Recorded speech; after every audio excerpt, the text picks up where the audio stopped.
Hi, I'm Rebecca. My brother once told me I'd never amount to anything more than a street cop writing parking tickets. Before we jump back in, tell us where you're tuning in from, and if this story touches you, make sure you're subscribed, because tomorrow, I've saved something extra special for you. Last week, he stood frozen as his own police chief saluted me during my swearing-in ceremony as the youngest police commissioner in our city's history. What he didn't know was that I'd been investigating the corruption in his precinct for 3 years, and the evidence I'd gathered would change both our lives forever. The morning frost covered everything in Minneapolis that December day when I graduated from the police academy. I remember adjusting my new uniform in the bathroom mirror, my hands trembling slightly as I pinned my badge to my chest. After 2 years of grueling training, sleepless nights studying criminal law, and physical conditioning that pushed me beyond limits I didn't know I had, I was finally ready to prove everyone wrong. Everyone, especially my brother Marcus. Marcus had been on the force for 8 years by then, working out of the 3rd precinct in South Minneapolis. He was everything a cop was supposed to be in his mind. Tall, broad-shouldered, with that commanding presence that made people step aside when he walked down the street. He'd made detective 2 years earlier and never let me forget it. While I was struggling through academy training, living on ramen noodles and working nights at a diner to pay rent, Marcus was driving a brand new Mustang and talking about buying a house in the suburbs. Our relationship had always been complicated.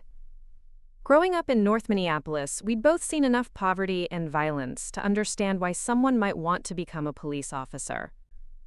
Our father had died when I was 12, and Marcus was 15, leaving our mother Elena to raise us on her own while working double shifts at the hospital as a nurse.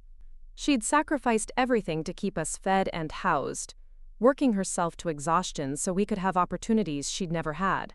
Marcus had thrived under pressure, excelling in sports and academics, earning a scholarship to the University of Minnesota, where he studied criminal justice. I'd struggled more, taking longer to find my direction, working various jobs after high school before finally deciding to apply to the police academy at 23. By then, Marcus was already establishing himself as a rising star in the department, earning commendations and the respect of his superiors. The day I told him I wanted to become a police officer, Marcus laughed. Not a supportive, encouraging laugh, but the kind of harsh sound that cuts deep and stays with you. We were sitting in his apartment, a nice 2-bedroom place in Uptown, with hardwood floors and granite countertops that showcased how well his career was going. "Rebecca, be realistic," he'd said, not even looking up from the case files he was reviewing at his kitchen table. "You're barely 5'6", you've never been athletic, and you quit everything you start. Police work isn't some feel-good movie where determination conquers all. It's dangerous, it's demanding, and it requires a level of commitment you've never shown to anything." His words stung because there was enough truth in them to make me doubt myself. I had struggled with consistency throughout my early 20s, jumping from job to job, relationship to relationship, never quite finding my place in the world. But something about the idea of law enforcement called to me. Maybe it was watching our mother work tirelessly to help people at the hospital. Or maybe it was seeing how violence and crime had affected our neighborhood. Whatever it was, I felt a certainty about this path that I'd never experienced before. "I'm going to apply anyway," I told him, my voice steadier than I felt. Marcus finally looked up, his expression a mixture of irritation and what might have been concern. "You'll wash out in the first month." Preparing and narrating this story took us a lot of time. So if you are enjoying it, subscribe to our channel, it means a lot to us. Now, back to the story. The physical training alone will break you. And even if by some miracle you make it through the academy, you'll end up writing parking tickets or working the evidence room. That's not real police work, Rebecca. That's busy work for people who can't handle the street. I left his apartment that night more determined than ever, but his words followed me through every mile I ran during training, every report I wrote, every scenario we practiced at the academy, even when I graduated 3rd in my class, even when I scored higher on the written exams than Marcus ever had. His voice was there in the back of my mind, waiting for me to prove him right by failing. My first assignment was to the 4th precinct in North Minneapolis, the same neighborhood where Marcus and I had grown up. It wasn't the prestigious downtown posting that academy graduates sometimes hoped for, but it was real police work in a community that needed good officers. The precinct was understaffed and overworked, dealing with everything from domestic violence calls to drug-related crimes to the occasional homicide that made the local news. Lieutenant Sarah Chen, my supervising officer, was a 20-year veteran with silver-streaked black hair and eyes that seemed to see everything. She'd worked her way up through the ranks at a time when female officers faced even more skepticism than they did now, and she had a reputation for being tough but fair.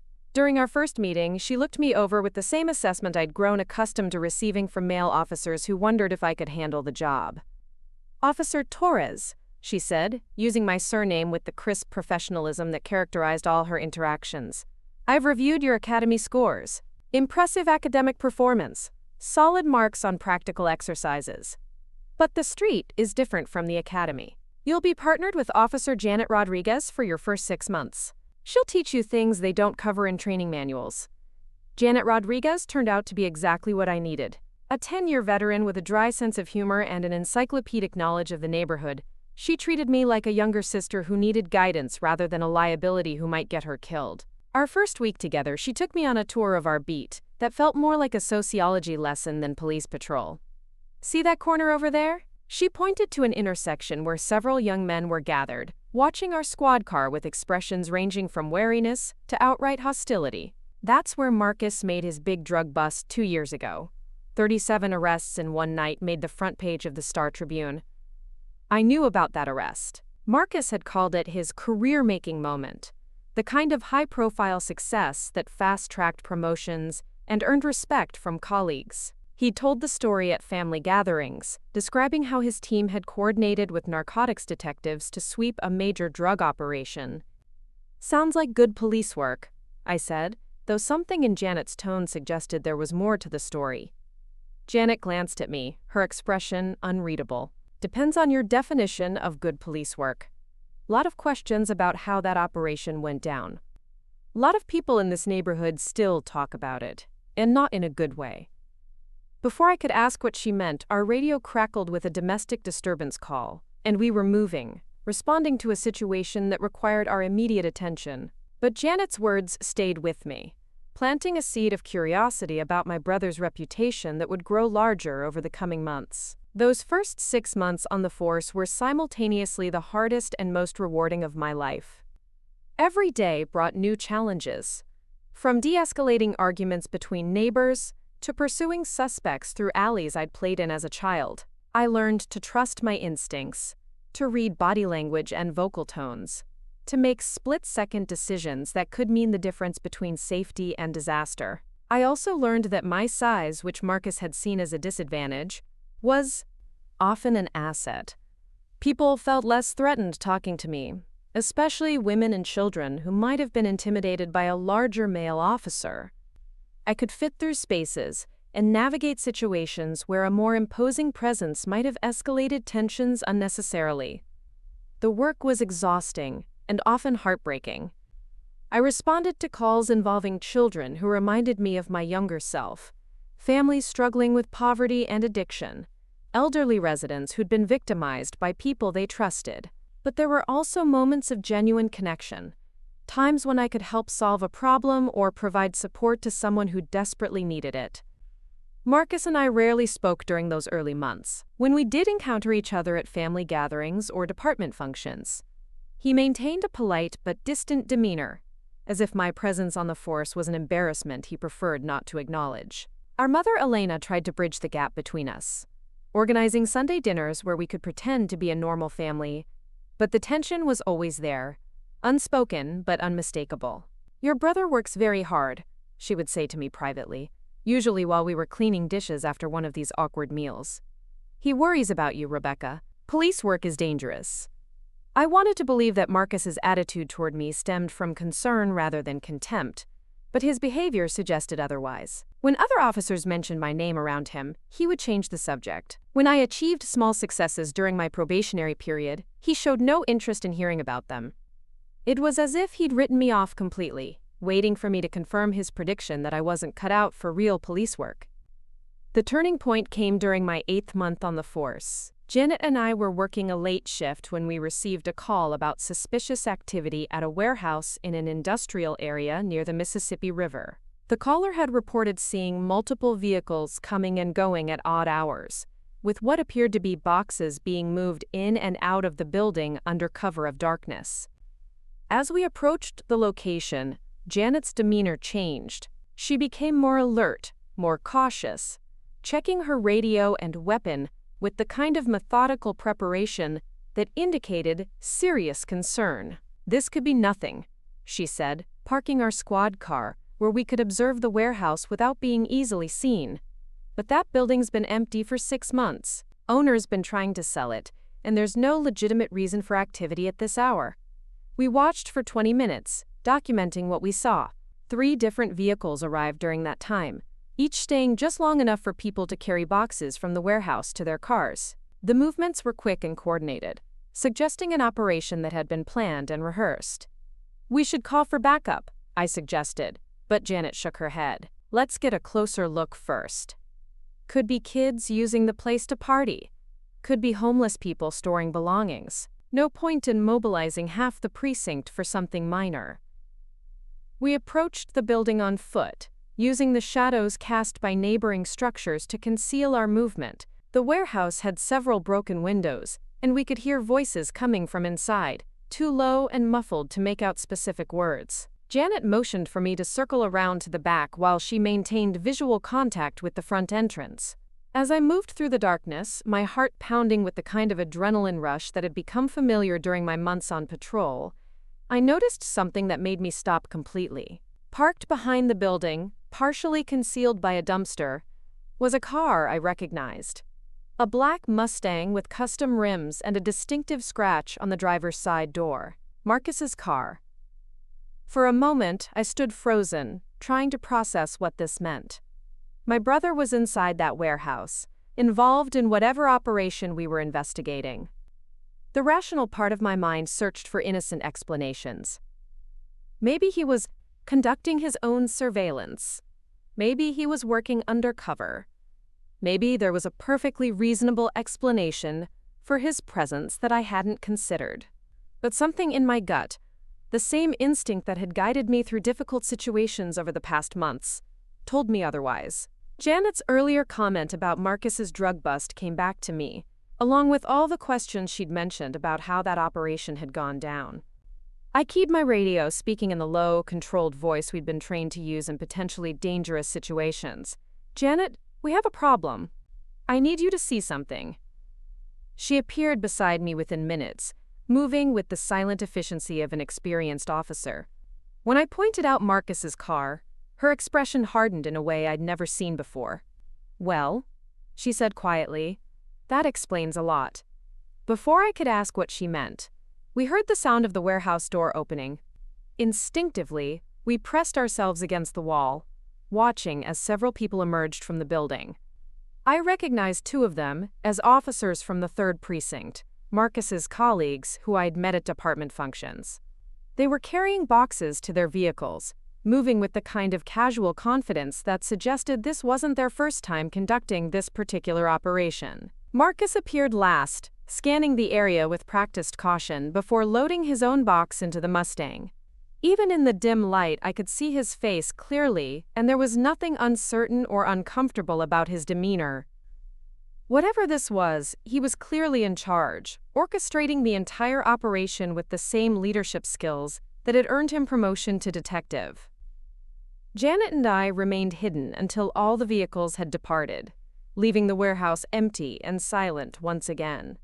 Only then did we emerge from our concealment, both of us understanding that we'd witnessed something that would change everything. "How long have you suspected?" I asked as we walked back toward our squad car. Janet was quiet for a long moment, considering her response. "Suspected what, exactly? That your brother might be involved in something questionable? Long enough to start paying attention to patterns. But suspecting and knowing are 2 different things, and what we just saw falls into the knowing category." The drive back to the precinct was silent, both of us lost in our own thoughts about what we'd discovered and what it meant. I thought about my brother's new car, his expensive apartment, his casual dismissal of my career aspirations. I thought about the drug bust that had made him famous, and the questions Janet had mentioned about how it had been conducted. Most of all, I thought about our mother Elena, working double shifts to support her family while her son was apparently making money through illegal activities. The irony was bitter and painful. Marcus had criticized my commitment and character, while building his own success on corruption. What happens now? I asked as we pulled into the precinct parking lot. Janet turned off the engine and sat quietly for a moment before responding. Now you have a choice to make, Rebecca. You can pretend you didn't see what you saw tonight, keep your head down, and hope your brother's activities don't eventually blow back on you. Or you can decide what kind of police officer you want to be and act accordingly. The choice she was describing wasn't really a choice at all. Everything I'd learned during my training, every value that had drawn me to law enforcement in the first place, pointed toward one clear course of action. But the emotional complexity of the situation made it feel impossible to navigate. That night, I lay awake in my small apartment, staring at the ceiling and trying to process what I'd discovered. Marcus had been right about one thing. Police work did require a level of commitment that not everyone possessed.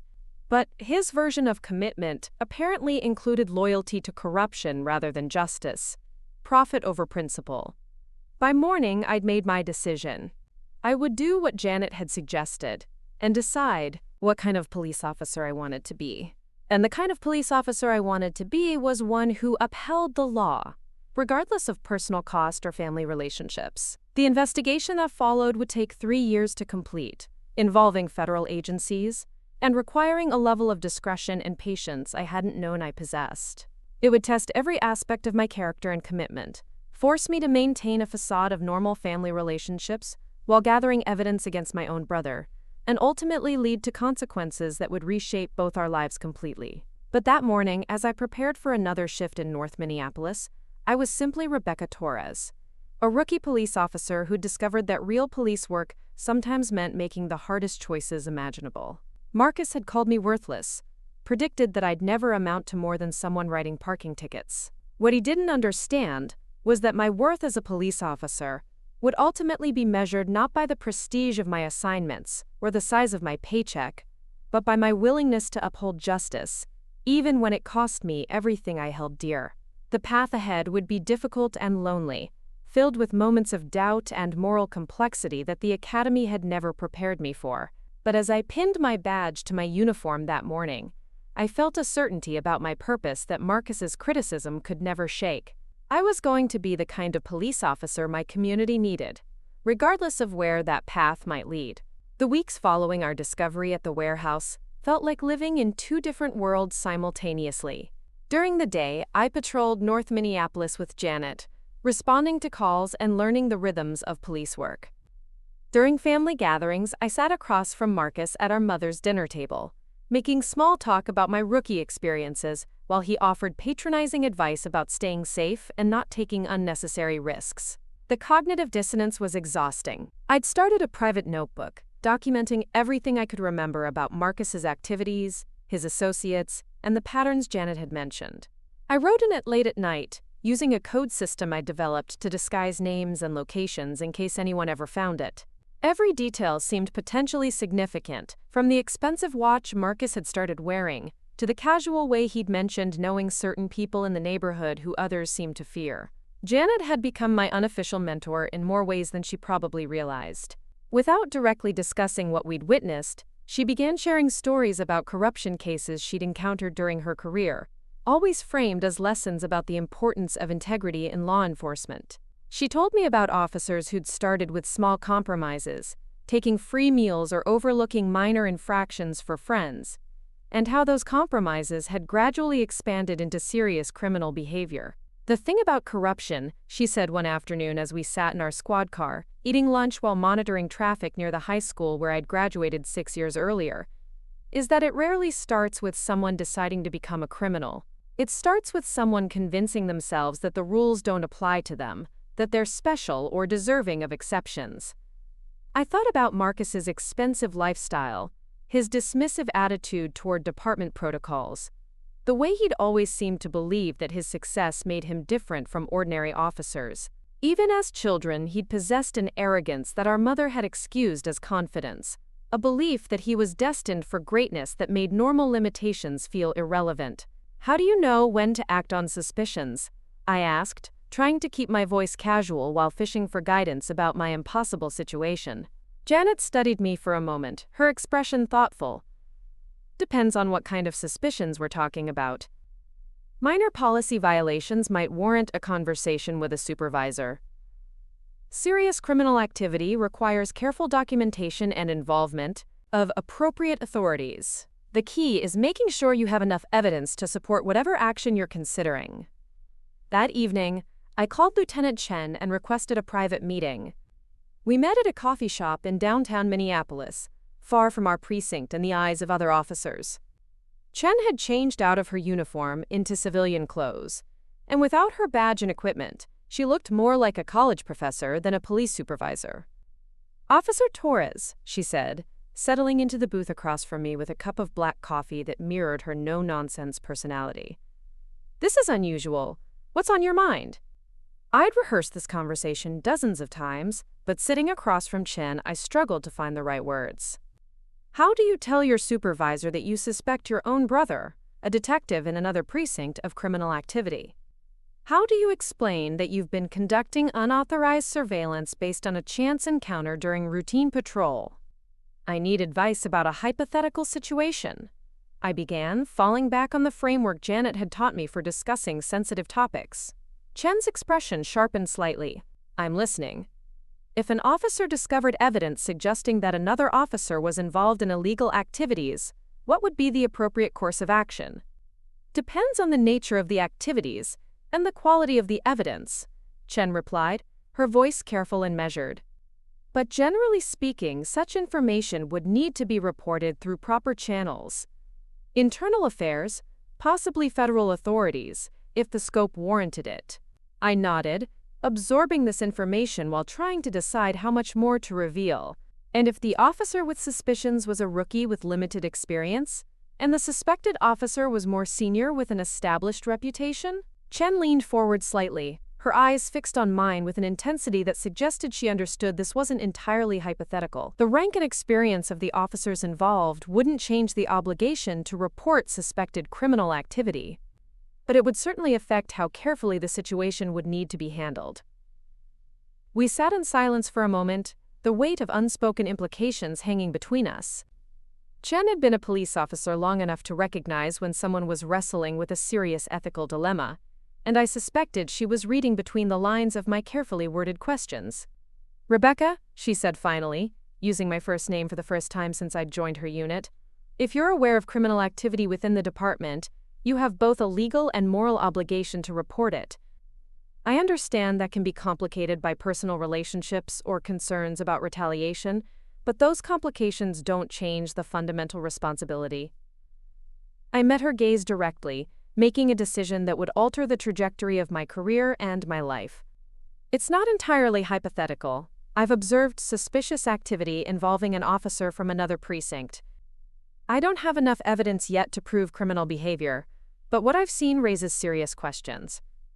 Chen was quiet for a long moment, processing this information and its implications. "What kind of suspicious activity?"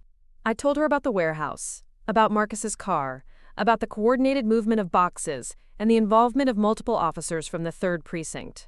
I didn't mention that Marcus was my brother. Not yet, but I provided enough detail for Chen to understand the seriousness of what I'd witnessed. "You're right that this requires careful handling," Chen said when I finished. "The officers you've described aren't under my supervision, which complicates matters. But what you've described sounds like organized criminal activity that extends beyond simple misconduct." She pulled out her phone and made a note, her expression grim. "I'm going to contact Internal Affairs and request a confidential meeting. You'll need to provide a formal statement, and they'll decide how to proceed with an investigation." The prospect of a formal investigation was both relieving and terrifying. Relief because I wouldn't be carrying this burden alone anymore. Terror because I understood that once this process began, there would be no going back. My relationship with Marcus, already strained, would be destroyed completely. Our family would be torn apart, everything would change. "There's something else I need to tell you," I said, my voice barely above a whisper. "The detective I observed, Marcus Torres, he's my brother." Chen's expression didn't change, but I saw her absorb this information with the practiced neutrality of someone who'd encountered family betrayals before in her career. That complicates things, but it doesn't change your obligations. If anything, it makes your willingness to come forward more significant. The meeting with Internal Affairs took place 3 days later in a nondescript office building across from City Hall. Detective Amanda Walsh, a veteran investigator with silver hair and keen eyes, listened to my account with professional detachment, asking clarifying questions and taking detailed notes. Her partner, Detective Kevin Brown, operated a recording device and occasionally interjected with requests for specific timelines or descriptions. "Officer Torres," Walsh said when I finished my initial statement, "you understand that what you're describing could result in serious criminal charges against your brother and potentially other officers?" I nodded, my throat tight with emotion I was trying to suppress. "I understand. And you're prepared to testify under oath about what you observed, knowing the personal and professional consequences that might follow?" "Yes," I said, surprised by the steadiness of my own voice. Walsh exchanged a glance with Brown before continuing. "We've been aware of certain irregularities in the 3rd Precinct for some time. Your observations provide crucial corroboration for patterns we've noticed but haven't been able to confirm. This investigation will require your continued cooperation and complete discretion." Over the following months, I lived a double life that required acting skills I'd never known I possessed. Publicly, I continued my routine as a rookie patrol officer, working my shifts with Janet and gradually earning the respect of my colleagues through competent police work and steady improvement in my skills. Privately, I became an unofficial undercover asset for Internal Affairs, documenting Marcus's activities and providing intelligence about the corruption network operating within his precinct. The investigation revealed a sophisticated operation that had been running for nearly 3 years. Marcus and 5 other officers had been supplementing their salaries by providing protection and intelligence to drug dealers operating in South Minneapolis. They would tip off dealers about upcoming raids, provide information about ongoing investigations, and occasionally facilitate the disappearance of evidence or witnesses that threatened their criminal partners. The warehouse Janet and I had discovered was being used as a distribution center, with stolen police evidence being sold alongside illegal drugs and weapons. The boxes we'd seen being moved contained everything from confiscated narcotics that should have been destroyed to firearms seized during arrests that had mysteriously vanished from evidence lockers. My role in the investigation involved maintaining normal family relationships while secretly recording conversations and documenting Marcus's activities. Every Sunday dinner at our mother's house became an exercise in emotional endurance, sitting across from my brother while wearing a wire and trying to elicit information that would help federal prosecutors build their case. Marcus, meanwhile, seemed increasingly confident about his position and contemptuous of what he saw as my pedestrian police work. During one particularly painful dinner conversation, he regaled the family with stories about his latest successes, while dismissing my experiences as trivial. "Rebecca's still learning the basics," he said to our mother, his tone condescending in a way that made my jaw clench. "Traffic stops, domestic disturbances, the kind of simple calls they give to rookies who can't handle real investigations." Our mother, Elena, tired from another long week at the hospital, tried to mediate between us as she always did. "Both of you are doing important work. The community needs officers at every level." Marcus laughed, the same harsh sound I remembered from when I'd first told him about my police academy application. "Mom, there's a difference between playing dress-up as a cop and actually solving crimes that matter. Rebecca writes reports about stolen bicycles. I dismantle drug operations that impact thousands of people." If only he knew how accurate that assessment was, though not in the way he intended. The irony of his words was bitter, sitting there with recording equipment hidden in my clothing, while he bragged about dismantling the same drug operations he was actually protecting. The breakthrough in the case came during my 11th month on the force, when federal agents conducting surveillance captured video evidence of Marcus and his associates selling confiscated drugs to the same dealers they were supposed to be arresting. The footage was clear and damning, showing monetary exchanges and coordination that removed any possibility of innocent explanation. Detective Walsh called me into her office the day after the surveillance operation. Her expression, more serious than I'd ever seen it. We're moving to the arrest phase within the next week. 6 officers will be taken into custody simultaneously to prevent any of them from warning the others or destroying evidence. The weight of that statement settled over me like a physical force. After months of investigation and emotional strain, the moment I'd been dreading and anticipating was finally arriving. What do I need to do? Continue your normal routine. Don't change anything about your behavior or schedule. The arrests will happen during shift changes when the targets are isolated but not actively engaged in police duties. You'll be contacted afterward for additional statements and potential grand jury testimony. That week felt like the longest of my life. Every interaction with Marcus carried the weight of knowing it might be our last conversation before everything exploded.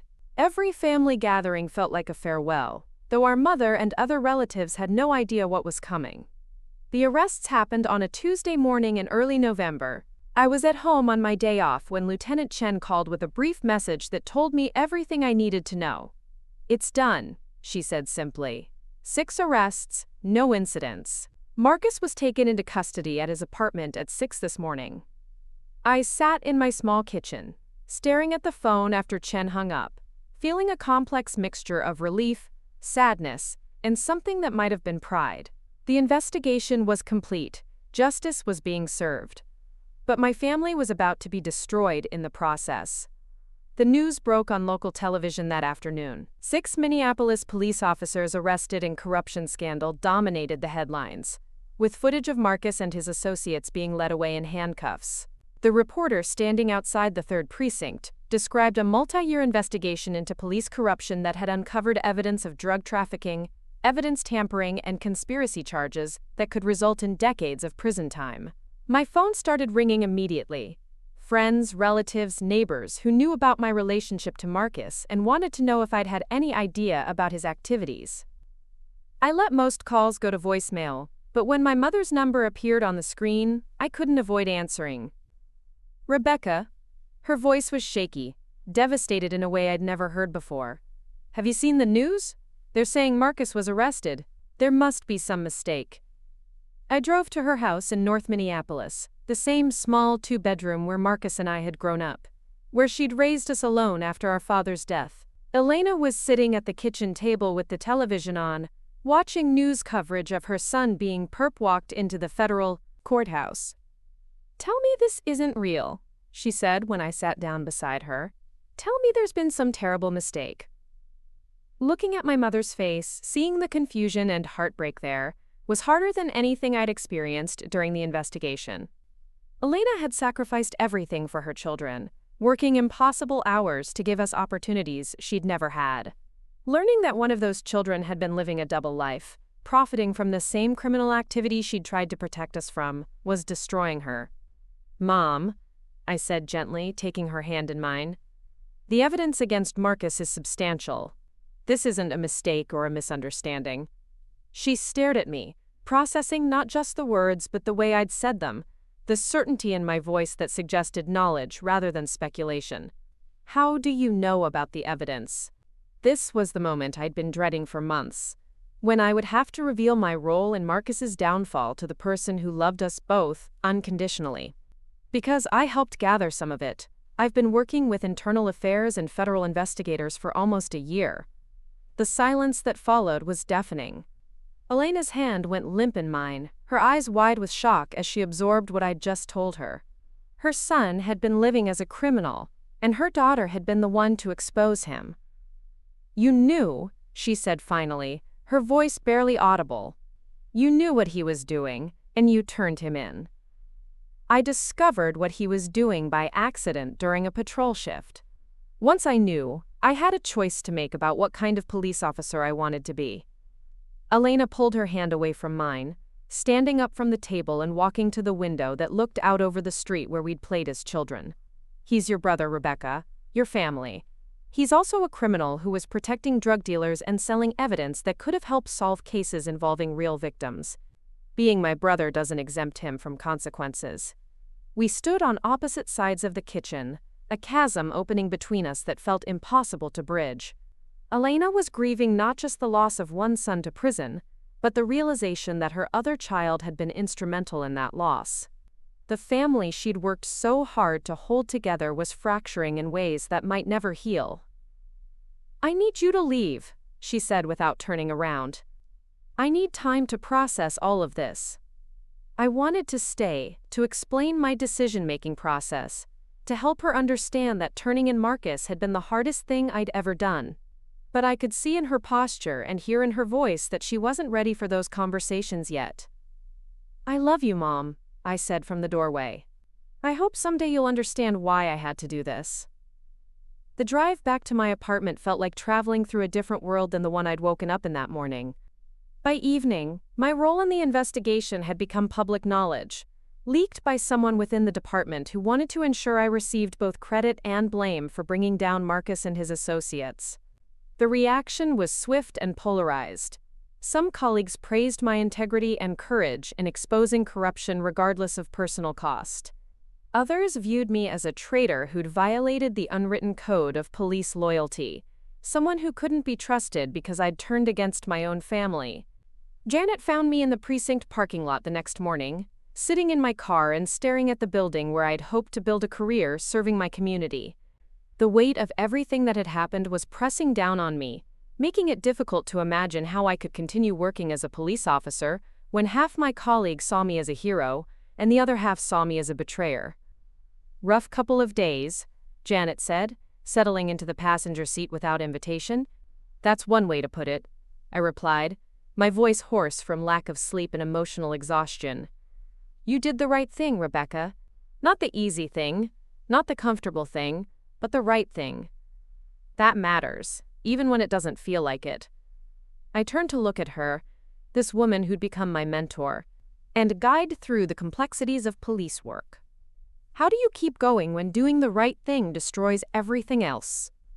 Janet was quiet for a moment, considering the question with the seriousness it deserved. "You remember why you became a police officer in the first place. You remember that justice isn't always comfortable or convenient, but it's always necessary. And you understand that integrity sometimes requires sacrifice, but the alternative is becoming part of the problem you swore to solve." Over the following weeks, as Marcus and his associates were processed through the criminal justice system, I learned more about the scope of their operations and the damage they'd caused. Dozens of cases had been compromised by their activities. Evidence had been destroyed or contaminated. Victims had been denied justice because the officers they'd trusted to investigate crimes had been working to protect the perpetrators. The most devastating discovery was a murder case from 2 years earlier, where Marcus had provided advance warning to a drug dealer about an impending arrest. The dealer had fled the city, leaving behind the family of a teenager he'd killed during a robbery. That family had waited 2 years for justice that never came, because my brother had chosen money over his oath to serve and protect. Understanding the real impact of Marcus's corruption made my decision feel less like a betrayal and more like a responsibility I'd been fortunate enough to fulfill. But it didn't make the personal cost any easier to bear.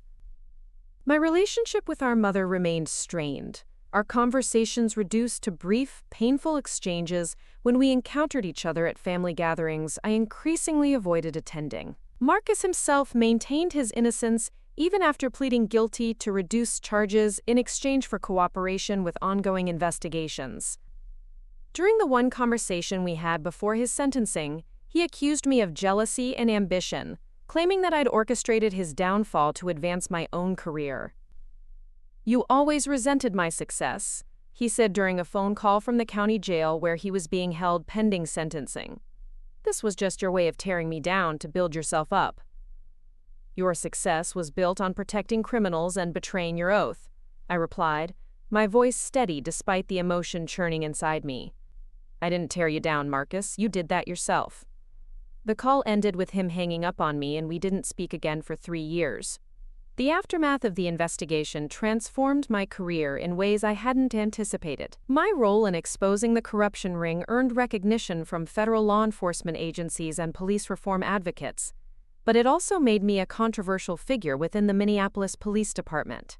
Some supervisors saw me as an asset. someone who demonstrated exceptional integrity under difficult circumstances. Others viewed me with suspicion, wondering if I could be trusted to maintain the solidarity that many officers saw as essential to effective policing. Lieutenant Chen became my strongest advocate during this period, recommending me for specialized training and advanced assignments that would have been unusual for an officer with my limited experience. "You've already proven you can handle complex ethical situations," she told me during a performance review 6 months after Marcus's arrest. That's rarer and more valuable than most people realize. The specialized training led to assignments with the department's Internal Affairs Unit, where my experience with corruption investigations made me a valuable asset. I worked cases involving officer misconduct, evidence tampering, and abuse of power, always conscious that my colleagues knew I'd turned in my own brother and were evaluating whether I could be trusted with their secrets and mistakes. The work was challenging and often isolating, but it felt meaningful in ways that routine patrol had not. Every case was an opportunity to protect the integrity of law enforcement, to ensure that the officers who served our community did so with honor and accountability. I was making a difference, even if that difference sometimes came at personal cost. But the most significant change wasn't professional but personal. Exposing Marcus's corruption had forced me to examine my own values and priorities, to decide what kind of person I wanted to be when faced with impossible choices. I'd learned that doing the right thing often meant accepting consequences that were painful and permanent, but that the alternative, compromising my integrity to preserve relationships or avoid conflict, was ultimately more damaging to everyone involved. The investigation that had begun with a chance discovery during routine patrol had evolved into something much larger, a test of character that would define not just my career, but my understanding of justice, family, and the price of moral courage. Marcus had called me worthless, predicted that I'd never amount to more than someone writing parking tickets. But in the process of investigating his crimes, I discovered exactly what kind of police officer and person I was capable of becoming. The road ahead would be long and difficult, filled with challenges I couldn't yet imagine. But as I prepared for the next phase of my career and my life, I felt a certainty about my purpose that Marcus's criticism could never shake. I was going to continue fighting for justice, regardless of personal cost, because that was what true police work demanded and what my community deserved. 3 years passed like chapters in a book I never intended to write. Marcus was serving his sentence in federal prison, and our family had settled into a new normal that felt both fragile and permanent. Elena had eventually begun speaking to me again, though our conversations carried an undertone of loss that neither of us knew how to address. Sunday dinners resumed, but they were quieter affairs, marked by the absence of the son who had once dominated every family gathering with his stories and ambitions. During those years, I had transformed from a rookie patrol officer, wrestling with an impossible moral dilemma, into a seasoned investigator specializing in police corruption cases. My work with internal affairs had taken me across the state, consulting on cases in Duluth, Rochester, and smaller departments, where allegations of misconduct threatened public trust in law enforcement. Each investigation taught me something new about the psychology of corruption, the warning signs that preceded ethical failures, and the institutional changes necessary to prevent good officers from becoming bad ones. The Minnesota Bureau of Criminal Apprehension had recruited me for a joint task force examining patterns of police misconduct across multiple jurisdictions. The work was fascinating and depressing in equal measure, revealing how easily small compromises could evolve into systematic criminal behavior when proper oversight was absent. I documented cases where officers had started by accepting free meals from local businesses and ended up extorting money from the same establishments they were supposed to protect. But it was during this period that I first encountered Dr. Patricia Hammond, a criminologist from the University of Minnesota who was studying police culture and its relationship to corruption. Dr. Hammond had been hired by the State Attorney General's office to conduct an independent review of law enforcement practices following a series of high-profile misconduct cases that had eroded public confidence in police departments statewide. Our first meeting took place in a sterile conference room at the state capitol, where Dr. Hammond was presenting her preliminary findings to a committee of lawmakers and police administrators. She was a slight woman in her 50s with gray hair and intelligent eyes that seemed to catalog every detail of the room and its occupants. Her presentation was methodical and devastating, documenting systemic problems that went far beyond individual bad actors.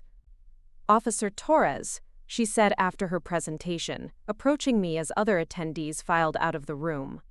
I've read about your role in the Minneapolis corruption investigation. I'd like to discuss your observations about the institutional factors that enabled that criminal enterprise to operate for so long. Our conversation lasted 3 hours, ranging from the specific details of Marcus's operation to broader questions about police training, supervision, and accountability. Dr. Hammond was particularly interested in my perspective as both an insider within law enforcement and someone who had witnessed corruption from within a criminal organization. You occupied a unique position, she observed as we sat in her cluttered office later that week, surrounded by research papers and case files. You were simultaneously a police officer sworn to uphold the law and a family member with intimate knowledge of criminal activity. That dual perspective provides insights that most investigators never acquire. Working with Dr. Hammond opened my eyes to aspects of police corruption I hadn't previously considered. She introduced me to research showing how organizational culture could either prevent or enable misconduct, how training protocols could be modified to strengthen ethical decision-making, and how accountability systems could be designed to catch problems before they became criminal enterprises. More importantly, she helped me understand that my experience with Marcus wasn't an isolated incident, but part of larger patterns that affected law enforcement agencies nationwide. The same factors that had enabled corruption in Minneapolis's 3rd precinct were present in departments across the country, creating vulnerabilities that would inevitably be exploited unless systematic changes were implemented. You have credibility that most reformers lack, Dr. Hammond told me during one of our lengthy discussions about police accountability. You're not an outsider criticizing law enforcement from an academic perspective. You're a police officer who sacrificed personal relationships to uphold professional standards. That gives your voice weight in conversations about reform.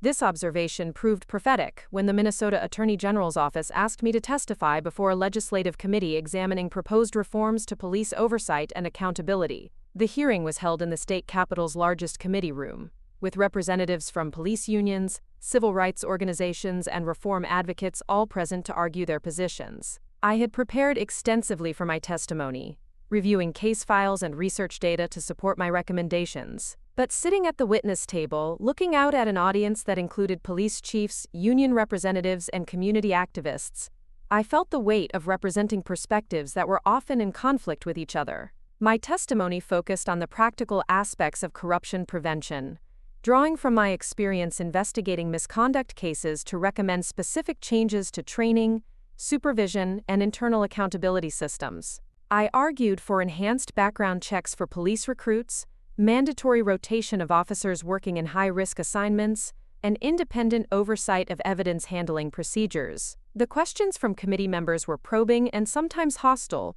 particularly from representatives who viewed police reform efforts as attacks on law enforcement generally.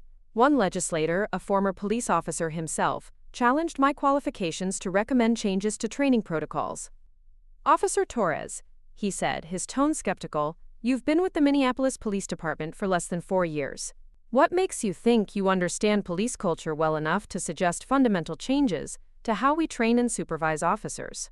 I met his gaze directly, drawing on the confidence I'd developed through years of testifying in corruption cases.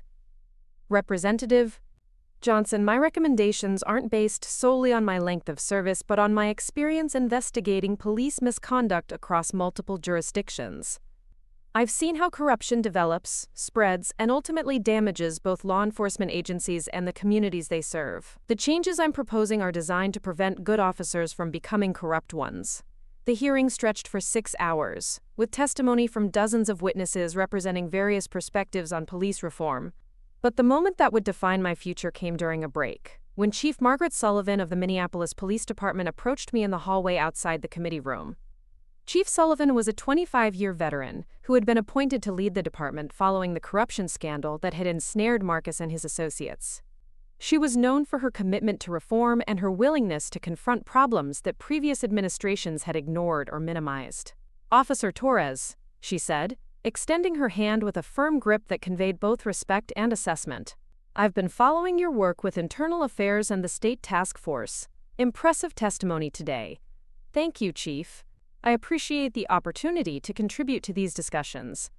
Chief Sullivan studied me for a moment, her expression thoughtful. I have a proposition for you.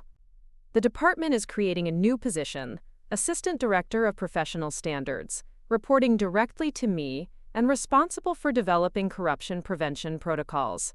It's a significant promotion, but it's also a challenging assignment that will require someone with your specific background and credibility. The offer was unexpected and overwhelming. Moving from patrol officer to assistant director would represent a dramatic advancement that typically took decades to achieve. But it would also mean taking on responsibilities that went far beyond individual case investigations to encompass policy development and institutional change. That's a generous offer, Chief. Can I ask why you're considering someone with my limited experience for such a significant role? Because experience isn't just about time served, Chief Sullivan replied. You've demonstrated judgment, integrity, and the ability to make difficult decisions under pressure. Those qualities are more valuable than years of routine service without ethical testing. I accepted the position 3 weeks later, after extensive discussions with Dr. Hammond, Lieutenant Chen, and other mentors, who helped me understand both the opportunities and challenges it would present. The promotion came with a substantial salary increase, expanded authority, and responsibility for developing policies that would affect every officer in the Minneapolis Police Department. But it also meant increased visibility and scrutiny from colleagues who still viewed me with suspicion because of my role in Marcus's investigation. Some officers saw my rapid advancement as evidence that I had been rewarded for betraying my family, while others questioned whether someone so young could effectively oversee professional standards for veteran officers. The resistance became apparent during my first department-wide meeting, where I was introduced to supervisors and senior officers who would be implementing the new accountability protocols I was developing. The reception was polite but cool, with many attendees avoiding eye contact and offering perfunctory congratulations that barely concealed their skepticism. Sergeant Tom Mitchell, a 20-year veteran from the 3rd Precinct, who had been friends with Marcus before his arrest, was particularly hostile. After the meeting, he approached me with a smile that didn't reach his eyes. "Congratulations on the promotion, Torres," he said, his voice carrying undertones that made his words feel more like a threat than a compliment. "Must be nice to get ahead so quickly. Your brother would be proud of your success." The comment was designed to hurt, and it succeeded. Mitchell was reminding me that my advancement had come at Marcus's expense, that my professional success was built on my family's destruction. He was also signaling that some officers would never accept my authority because they viewed my actions as fundamentally disloyal to law enforcement solidarity. Similar incidents occurred regularly during my first months in the new position. Anonymous complaints were filed about my qualifications and judgment. Rumors circulated about my motivations and reliability. Some officers made pointed comments about family loyalty and the importance of supporting colleagues through difficult times. But there were also officers who supported my appointment and the reforms it represented.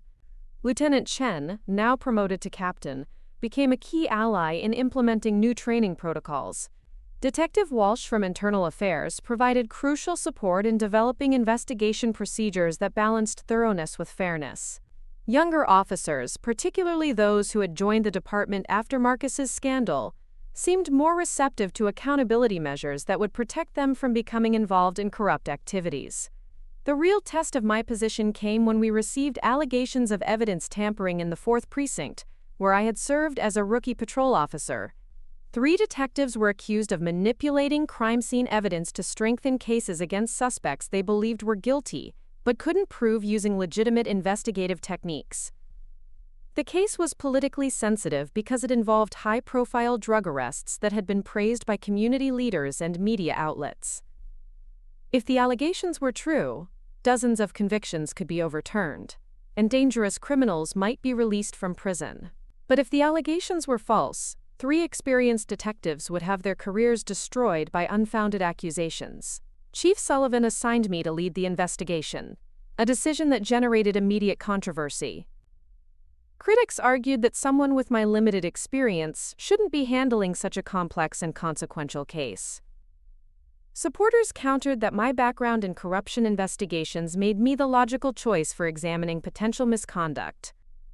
The investigation took 4 months and involved reviewing hundreds of case files, interviewing dozens of witnesses, and consulting with forensic experts about evidence handling procedures. The work was meticulous and emotionally draining, requiring me to maintain objectivity while examining cases that could determine whether innocent people had been wrongly convicted. The evidence ultimately supported the allegations against 2 of the 3 accused detectives. They had been systematically planting evidence and manipulating crime scenes to ensure convictions in cases where legal evidence was insufficient. Their actions had resulted in at least 12 wrongful convictions and had compromised the integrity of dozens of other cases. Presenting these findings to Chief Sullivan was one of the most difficult moments of my career. I knew that confirming misconduct would trigger a massive scandal that would damage public trust in the police department and potentially result in millions of dollars in legal settlements. But I also knew that failing to address documented corruption would make me complicit in ongoing injustices. The evidence is clear and compelling, I told Chief Sullivan during our private meeting in her office. Detectives Morrison and Parker engaged in systematic evidence manipulation over a period of at least 3 years. Detective Rodriguez appears to have been unaware of their activities and shouldn't face disciplinary action. Chief Sullivan reviewed my report in silence, her expression growing grimmer as she absorbed the implications of my findings. How confident are you in these conclusions? Completely confident. I've triple-checked every piece of evidence and consulted with external experts to confirm my analysis. The misconduct is well documented and undeniable. The arrests of the 2 detectives made national news, with media outlets describing it as another example of corruption within the Minneapolis Police Department.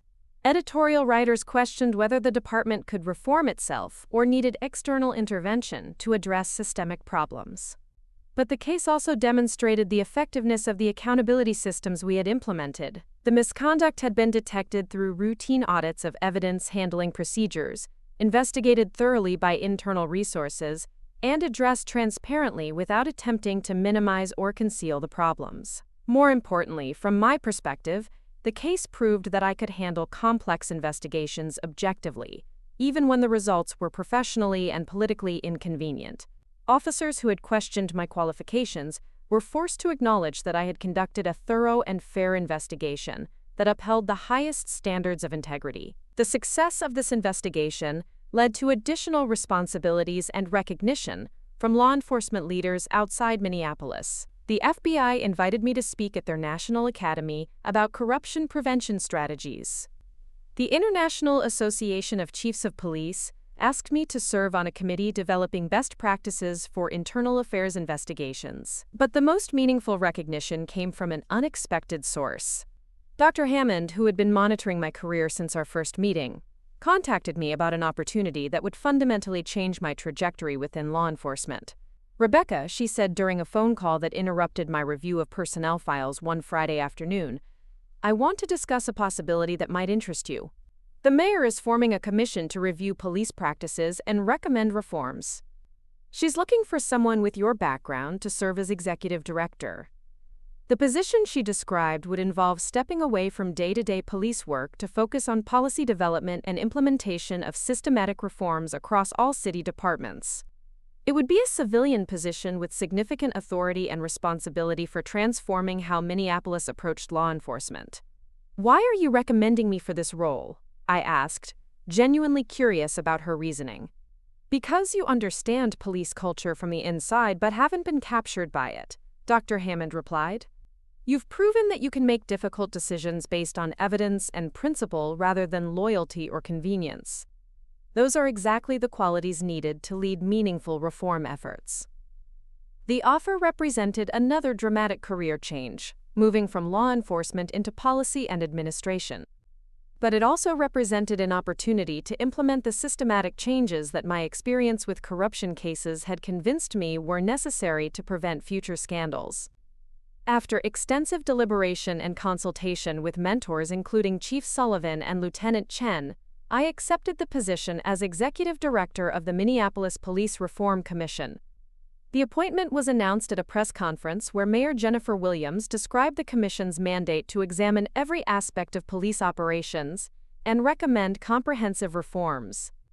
Executive Director Torres brings unique qualifications to this role, Mayor Williams said, standing beside me at the podium in City Hall's press room. Her experience investigating police misconduct, combined with her commitment to both public safety and accountability, makes her the ideal person to lead our reform efforts. The announcement generated mixed reactions from various constituencies. Police reform advocates praised the appointment of someone with my background and track record. Law enforcement groups expressed concerns about having a civilian position with authority over police operations. Community leaders questioned whether meaningful reform was possible without more fundamental changes to how public safety was approached. But the reaction that mattered most to me came from an unexpected source. That evening, my phone rang with a call from the federal prison where Marcus was serving his sentence. Rebecca. His voice was different than I remembered, quieter and less certain. I saw the news about your appointment. Congratulations. We hadn't spoken since that brief, bitter conversation 3 years earlier, and hearing his voice brought back a flood of complicated emotions. Thank you, Marcus. How are you doing?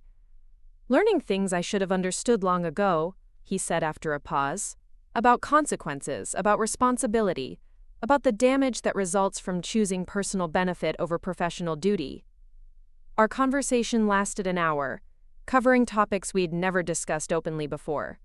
Marcus acknowledged the harm his corruption had caused and expressed understanding for the first time of why I had felt compelled to expose his activities. He still struggled with the personal betrayal he'd felt, but he could finally see that my actions had been motivated by principle, rather than malice. I spent 3 years hating you for destroying my life, he said near the end of our call, but I'm beginning to understand that I destroyed my own life. You just made sure there were consequences for my choices. The conversation didn't heal all the wounds between us, but it represented a beginning, a possibility that our relationship might eventually evolve beyond the bitter division that had defined it since his arrest. More importantly, it confirmed that the painful choices I'd made had been necessary and ultimately beneficial, even for Marcus himself. As I prepared to begin my new role leading police reform efforts, I reflected on the journey that had brought me from rookie patrol officer to executive director of a commission with authority to reshape law enforcement in Minneapolis. Every step had involved difficult decisions that tested my values and required sacrifices I hadn't anticipated when I first put on a police uniform. But those experiences had also prepared me for challenges that lay ahead, providing insights and credibility that would be essential for implementing meaningful reforms. Marcus had called me worthless, predicted that I would never amount to more than someone writing parking tickets. Instead, I had become someone with the authority and responsibility to transform how an entire city approached policing and public safety. The irony wasn't lost on me that my brother's criminal behavior had ultimately created the opportunities that defined my career. His corruption had forced me to choose between family loyalty and professional integrity, and that choice had revealed capabilities and convictions I might never have discovered otherwise. The road ahead would be challenging, filled with political pressures and institutional resistance that would test every lesson I'd learned about leadership and reform. But I felt prepared for those challenges, confident in my ability to make difficult decisions based on evidence and principle rather than convenience or popularity. Marcus had underestimated me completely, failing to recognize that my commitment to justice was stronger than my desire for his approval. That commitment would now be tested on a larger stage, with higher stakes and greater potential for both success and failure. But whatever the outcome, I knew I would face those challenges with the same integrity that had guided me through the most difficult period of my life. The transformation of Minneapolis police operations under the Reform Commission's guidance had been proceeding steadily for 18 months, when everything changed with a single phone call on a rainy Thursday morning in October. I was reviewing budget proposals for expanded community policing programs when my assistant knocked on my office door with an expression that immediately commanded attention. "Rebecca, Mayor Williams needs to see you immediately. She says it's urgent." The walk to City Hall took less than 10 minutes. But during those few blocks, my mind raced through possibilities that could warrant such an urgent summons. Had one of our reform initiatives encountered serious problems? Was there new evidence of misconduct? that threatened to undermine our progress. Had political opposition to our work reached a critical point that required immediate damage control? Mayor Williams was waiting in her office with Police Chief Sullivan and City Attorney David Park, their faces carrying the kind of grave seriousness that indicated a crisis requiring immediate attention. The mayor gestured for me to take a seat at the conference table where several documents were spread across the polished surface. "Rebecca, we have a situation that requires your immediate attention and complete discretion," Mayor Williams began, her voice carrying the weight of someone delivering news that would fundamentally alter existing plans. Chief Sullivan received a call this morning from the FBI. They're launching a federal investigation into police corruption that extends far beyond what we discovered in the 3rd Precinct. Chief Sullivan leaned forward, her expression reflecting both determination and concern. The investigation involves multiple precincts, potentially dozens of officers, and criminal activities that have been ongoing for over 5 years. The FBI wants our full cooperation, but they're also requiring that we maintain absolute secrecy about the investigation until they're ready to move forward with arrests. City Attorney Park spread several documents across the table, each bearing official FBI letterheads and classification markings that indicated their sensitive nature. "The federal agents want to meet with you specifically, Rebecca. They've requested your assistance based on your previous work with corruption investigations and your current position overseeing reform efforts." I absorbed this information while studying the documents before me, recognizing immediately that this development would either validate or destroy everything we'd accomplished through the Reform Commission. If the investigation revealed additional systematic corruption, it would demonstrate the necessity of our work while simultaneously undermining public confidence in our ability to prevent such problems. "What kind of timeline are we looking at?" I asked, already beginning to calculate the implications for ongoing reform initiatives. "The meeting is scheduled for tomorrow morning at the federal building," Mayor Williams replied.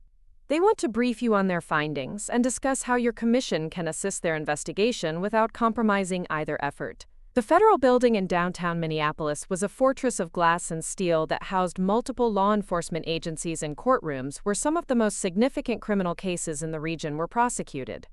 Walking through its security checkpoints the following morning, I felt the weight of returning to the kind of high-stakes corruption investigation that had defined my early career, but now with far greater responsibilities and potential consequences.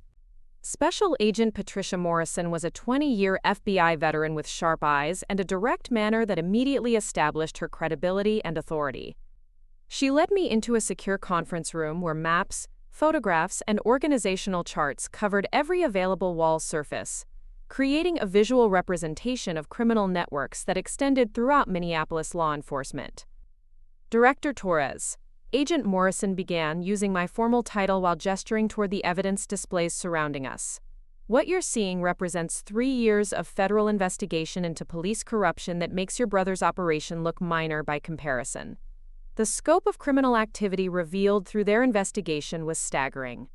Multiple drug trafficking organizations had been operating under police protection, paying substantial bribes to officers in exchange for advance warning about raids, evidence tampering, and witness intimidation. Some officers had been directly involved in drug distribution, using their positions to eliminate competition and protect favored dealers. But the most shocking revelation was the discovery that corruption extended into police leadership, with supervisors and administrators actively facilitating criminal activities in exchange for financial benefits and career advancement. The investigation had uncovered evidence of systematic evidence destruction, witness intimidation, and manipulation of criminal cases to protect both police officers and their criminal associates. We estimate that over 60 officers across 4 precincts have been involved in various aspects of this criminal enterprise, Agent Morrison continued, pointing to an organizational chart that resembled a military command structure more than a police corruption scheme. The financial proceeds from their activities exceed $10 million over the past 5 years. Agent Morrison's partner, Special Agent James Rodriguez, spread additional documents across the conference table, including financial records, surveillance photographs, and transcripts of recorded conversations that documented the scope and sophistication of the criminal organization. "The challenge we face," Agent Rodriguez explained, "is dismantling this network without allowing key participants to destroy evidence or flee the jurisdiction." We need to coordinate simultaneous arrests of over 50 individuals while preserving the integrity of hundreds of criminal cases that may have been compromised by their activities.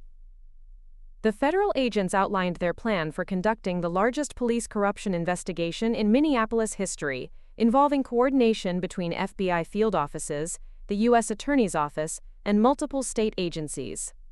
The operation would require absolute secrecy until the moment arrests began, necessitating careful management of information and personnel to prevent leaks that could compromise the investigation. "We need your assistance in two specific areas," Agent Morrison said, her tone indicating that this was not a request but an expectation based on federal authority and necessity. "First, we need intelligence about current police operations and personnel that could help us identify additional participants or prevent destruction of evidence.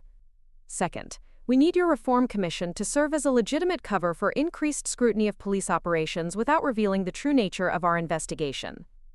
The request presented both an opportunity and a dilemma that would test every principle I developed about transparency and accountability in law enforcement. Cooperating with the federal investigation would help expose corruption that threatened public safety and justice, but it would also require me to conduct surveillance of colleagues and maintain deceptions that contradicted my commitment to honest communication. "How long do you anticipate this investigation will continue before arrests begin?" I asked, trying to understand the timeline for maintaining this dual role. "Approximately 6 months," Agent Rodriguez replied. "We need that time to complete financial investigations, coordinate with prosecutors about charges and plea agreements, and ensure that we have sufficient evidence to secure convictions against all major participants." The meeting lasted 4 hours, during which the federal agents briefed me on specific officers under investigation, criminal activities they were monitoring, and intelligence gathering techniques they wanted me to employ through my Reform Commission work. By the time I left the federal building, I had accepted a role that would require me to operate as an undercover asset within Minneapolis law enforcement, while maintaining my public position as a reform advocate. The psychological challenges of this arrangement became apparent immediately. Every interaction with police officers now carried the possibility that I was speaking with someone under federal investigation for serious crimes. Every reform meeting could potentially include participants who were actively undermining the changes we were trying to implement. The cognitive dissonance was exhausting and emotionally isolating. But the most difficult aspect was maintaining normal relationships with Chief Sullivan and other police leaders who were not under investigation but could not be informed about the federal operation. They trusted me to provide honest assessments of reform progress and personnel issues, but I was now filtering all information through the lens of a secret investigation that could destroy careers and reputations. The breakthrough moment came during a Reform Commission meeting focused on evidence handling procedures, when Detective Lisa Park made an offhand comment about delays in processing certain types of cases. Her words triggered recognition of a pattern the FBI had described involving systematic evidence manipulation, leading to the realization that she might be unknowingly providing intelligence about criminal activities occurring within her unit. Following the meeting, I arranged a private conversation with Detective Park, under the pretext of discussing her concerns about evidence processing delays. Her responses confirmed several suspicions the federal agents had expressed about corruption in the forensics division, while also revealing additional details about personnel and procedures that could be crucial for the investigation. "Some of the delays seem intentional," Detective Park confided during our conversation in my office, her voice reflecting frustration with bureaucratic obstacles that she interpreted as incompetence rather than corruption. "Evidence gets misfiled, reports disappear, and supervisors claim they never received requests for analysis that I know were submitted properly." These insights, along with similar intelligence gathered from other unwitting sources, helped the federal investigation identify additional participants and understand the mechanisms through which evidence was being systematically destroyed or manipulated. But each piece of information I provided felt like a betrayal of colleagues who trusted me to help them address problems rather than investigate their potential criminal activities. The emotional toll of maintaining this deception became overwhelming when Detective Maria Santos, a 20-year veteran with an exemplary record, asked for my assistance with what she described as mysterious problems in her current cases. During our meeting, it became clear that she was being targeted by corrupt colleagues who were sabotaging her investigations because she refused to participate in their criminal activities. "Rebecca, I need your help understanding why my cases keep falling apart," Detective Santos said, her voice reflecting both confusion and desperation. "Evidence disappears. Witnesses change their stories, and prosecutors tell me they can't move forward with cases I know should result in convictions." I realized that Detective Santos was an honest officer who had stumbled into corruption without understanding what she was witnessing, making her both a potential victim and a valuable source of intelligence about criminal activities she had unknowingly documented. But helping her would require revealing information about the federal investigation that could compromise the entire operation.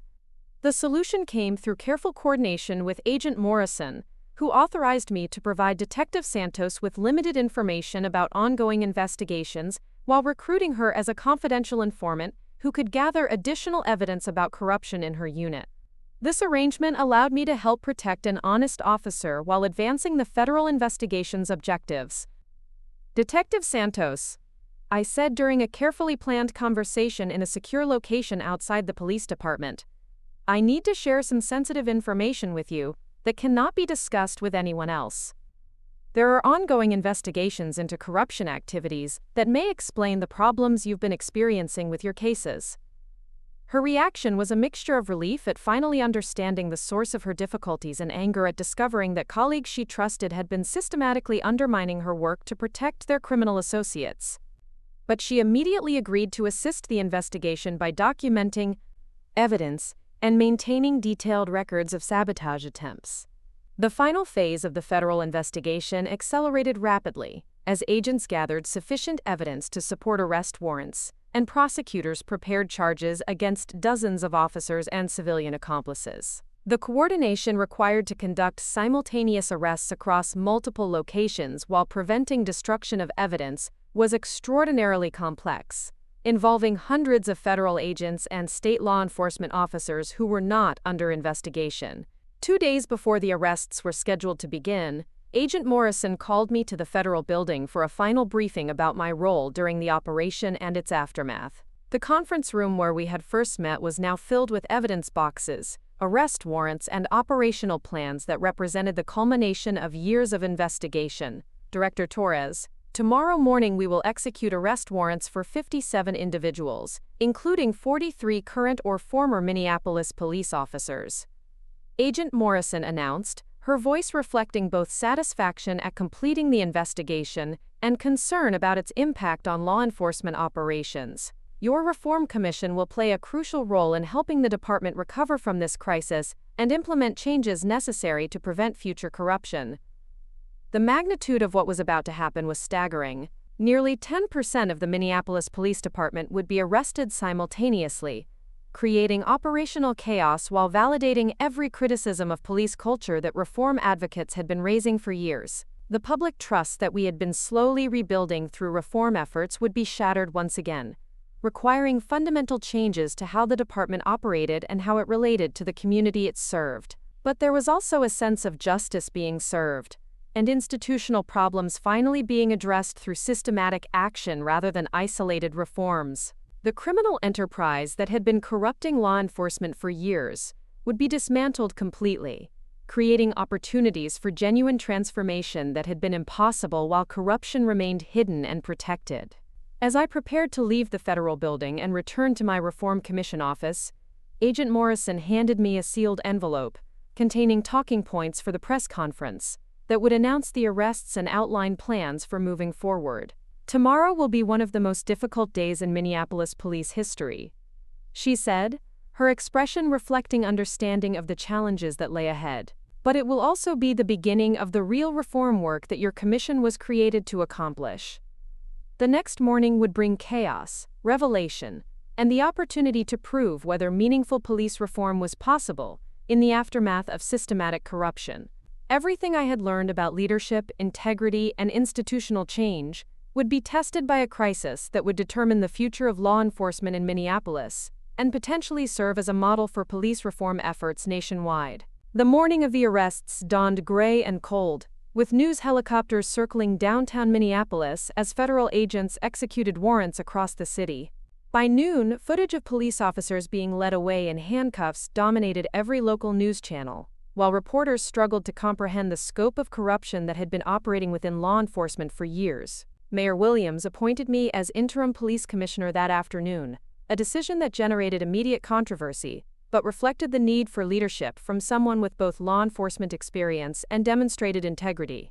Standing in the same office where Chief Sullivan had worked before her resignation became inevitable, I felt the weight of rebuilding an institution that had lost public trust twice in 5 years. The press conference announcing my appointment was a surreal experience. Reporters who had covered my brother's arrest years earlier now asked questions about my plans for reforming a department where corruption had reached unprecedented levels. The irony wasn't lost on anyone that the rookie officer Marcus had dismissed as worthless was now responsible for rebuilding the police force where he had once served. 6 months later, Marcus was released from federal prison under a program that provided early parole for inmates who had cooperated with ongoing investigations. Our first meeting took place at a small coffee shop near the university, where we sat across from each other like strangers trying to navigate a relationship that had been fundamentally altered by years of separation and revelation. "I heard about your appointment as commissioner," he said, his voice carrying a mixture of pride and regret that reflected how much both of us had changed. "Mom says you're doing important work rebuilding trust between the police and community." Our conversation lasted 2 hours, covering topics we had never discussed honestly before. Marcus acknowledged the damage his corruption had caused and expressed genuine remorse for the cynical attitude that had led him to dismiss my commitment to integrity. He was working as a security consultant for small businesses, using his law enforcement experience while remaining forever barred from police work. "I spent years believing that success meant accumulating wealth and status regardless of how you achieved them," he reflected as we prepared to leave. "Watching you become commissioner while maintaining your principles taught me that real success comes from serving something larger than yourself." The transformation of Minneapolis police operations under my leadership focused on transparency, accountability, and community engagement, rather than the military-style enforcement that had enabled corruption to flourish. We implemented citizen oversight boards, mandatory body cameras, and regular community forums where residents could express concerns directly to police leadership. A year after my appointment, I stood before the city council as they voted unanimously to remove the interim designation from my title, making me the youngest permanent police commissioner in Minneapolis history.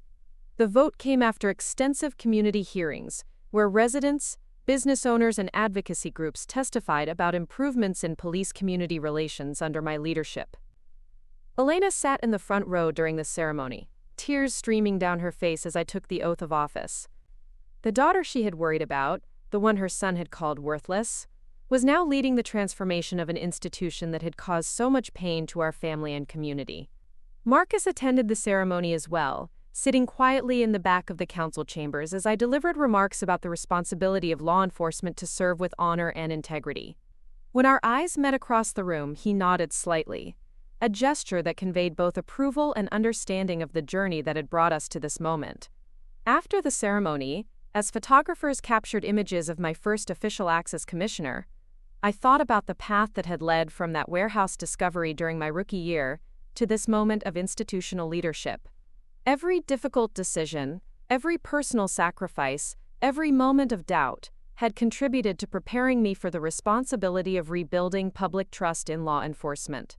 The work ahead remained challenging, with ongoing federal investigations, civil rights lawsuits, and community skepticism that would require years of consistent effort to address completely. But standing in my office with its view of the city I had sworn to protect and serve, I felt confident that the foundation we had built would support meaningful reform for generations to come. Marcus had called me worthless, predicted I would never amount to more than someone writing parking tickets. Instead, I had become the person responsible for ensuring that Minneapolis police officers served their community with the integrity and accountability that citizens deserved. The transformation hadn't been easy or comfortable, but it had been necessary and ultimately rewarding. Some stories begin with betrayal and end with justice. Others start with doubt and conclude with vindication. Mine began with a brother's dismissal and ended with the responsibility to rebuild an institution based on principles he had never understood but had ultimately learned to respect. Up next, you've got two more standout stories right on your screen. If this one hit the mark, you won't want to pass these up. Just click and check them out.